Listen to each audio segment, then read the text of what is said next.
The views expressed in this blog are hosted on my own website, are strictly personal, and do not reflect the views of any organization.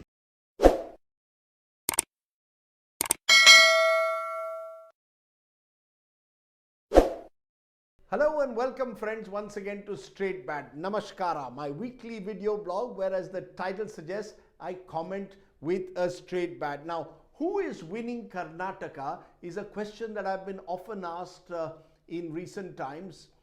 It's a question I have been reluctant to answer because I believe it's the job of pollsters to tell us who's winning.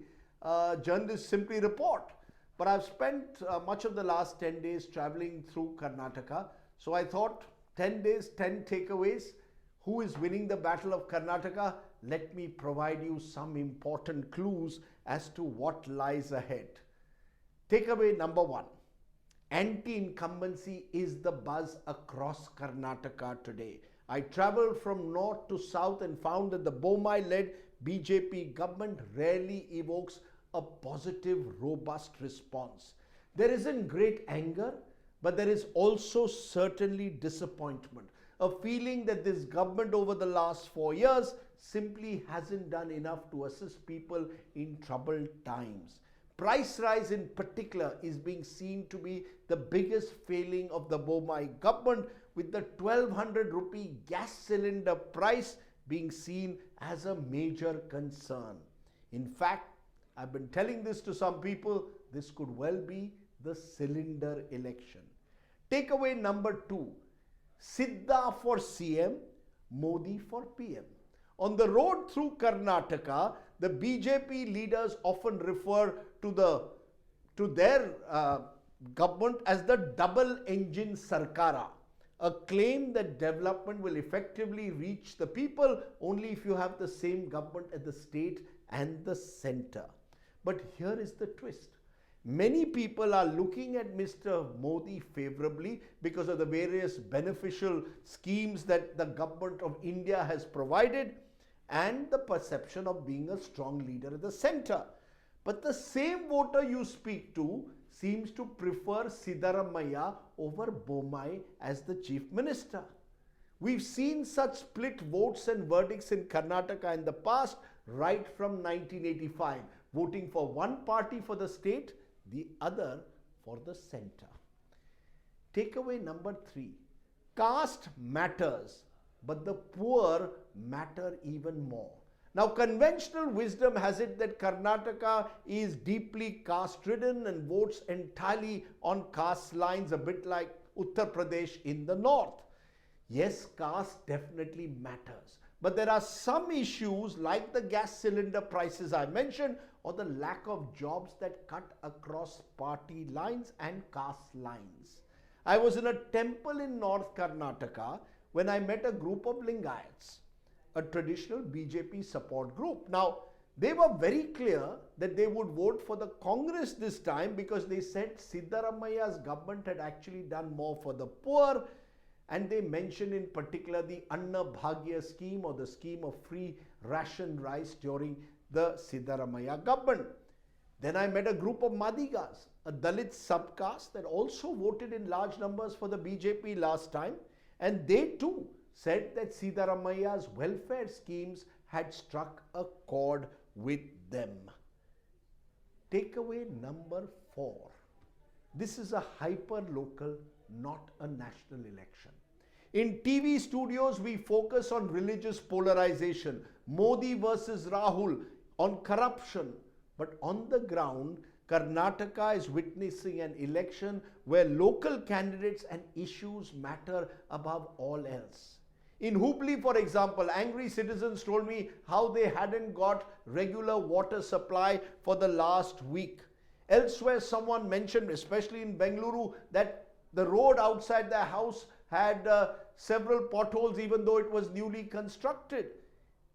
Sitting MLAs who were absent during COVID, for example, are facing a very hard time. Non-performing MLAs have been put on notice in Karnataka this time. Takeaway number five. The Hindu versus Muslim narrative is not working on the ground. The fact is, the last 18 months, much of the narrative in Karnataka centered around issues like hijab, azan, halal, anti-conversion laws, PFI. They've dominated the TV studio discourse. But except in coastal Karnataka, I sense a certain fatigue with the politics of religious polarization. This is Karnataka, not UP or Bihar, where you can divide Hindus and Muslims, is what one young man told me in Russell Market in central Bengaluru. People began clapping and insisted that politicians who made inflammatory remarks were out of touch with the ground reality. In fact, it's interesting that many of the rabble-rousers are absent this time from the campaigning, or certainly haven't got the prominent role that we've seen in the past in states like Karnataka. Takeaway number 6. Voters want freebies and reservations. That's right, my friends. The Revdi and reservation debate plays out on the ground very differently again to a TV studio. The Congress guarantee of 2,000 rupees to the woman in every household and 3,000 rupees to unemployed youth is resonating. What you and I and many others might see as Revdi that will bankrupt the exchequer is seen by beneficiaries as welfareism and as their right. Similarly, the BJP's reservation card for SC and STs is attracting the target groups. The voter, my friends, is transactional. He or she is doing a cost-benefit analysis as to who will put more cash or reservation benefit in their hands. Party loyalties in that sense now matter less and less to this floating transactional voter. Taken away number 7. Corruption in Karnataka is the ultimate equalizer. The 40% commission BJP Sarkara propaganda of the Congress has stuck in voters' minds. But it doesn't mean that the voter believes that the Congress is necessarily less corrupt. There appears, in fact, in a sense, a high level of tolerance for corruption. One hears of fantastical amounts being spent by candidates ranging from 25 to 50 crores, pressure cookers being distributed, sarees being distributed. The voter is concerned though with corruption that directly affects him. For example, someone in Belgavi told me that they had to pay a local politician to get their son admission in a college, and that had angered him. So corruption at the bottom matters, not at the top. Takeaway number 8. It's all in the family. I don't think I have seen a state where politics is quite as much as a family business as it is in Karnataka. The BJP can attack the Congress for Parivarwad at the national level, but in state politics, no one or no party is immune. Each district, in fact, appears to be controlled by one or two families who will happily then switch sides, defect to retain control over the resources of a district. An interesting example again, here are the Jarkiolis of Belgavi. Two brothers, Ramesh and Balchandra, are with the BJP. A third brother, Satish, is with the Congress. Depending on the results, they could easily switch loyalties. Takeaway number 9. The JDS and the Devagowda family are the joker in the pack. Among the more fascinating politicians I have met in recent times is H.D. Kumaraswamy, son of the former Prime Minister H.D. Devagowda and himself now a two-time Chief Minister. Kumaraswamy is remarkably clear-headed.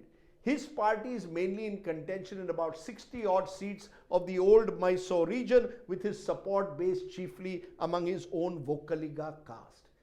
If HDK, as he is known, can win even 30 seats this time, he could be a player. If not king, he could be a kingmaker. Remember, with 37 seats in 2018, he became king. This time, with 30 seats, if no party gets a majority, HDK will be, as he told me, the joker in the pack. And he mentioned that you can't win a card game without the joker. Takeaway number 10. Who is winning Karnataka? The Congress appears ahead, my friends, but it is not clear to me by how much. In a highly competitive election, which is strongly localized, with strong regional variations, it is very difficult to predict with certainty the final numbers. The Congress appears ahead in most polls, and seems to have driven and set the narrative. The BJP has tended to be more reactive for once, and the enforced semi-retirement of a stalwart leader like B.S. Yediyurappa, some of the defections within the party have left a local leadership deficit. The BJP has the resources, and yes, they have Prime Minister Modi. The Congress too for once has the resources and a more robust local challengers. Unless Mr. Modi therefore is able to make a difference in the last lap, it's advantage Congress. But about 15 to 20 to 25 marginal seats could make all the difference between a clear victory and another hung assembly.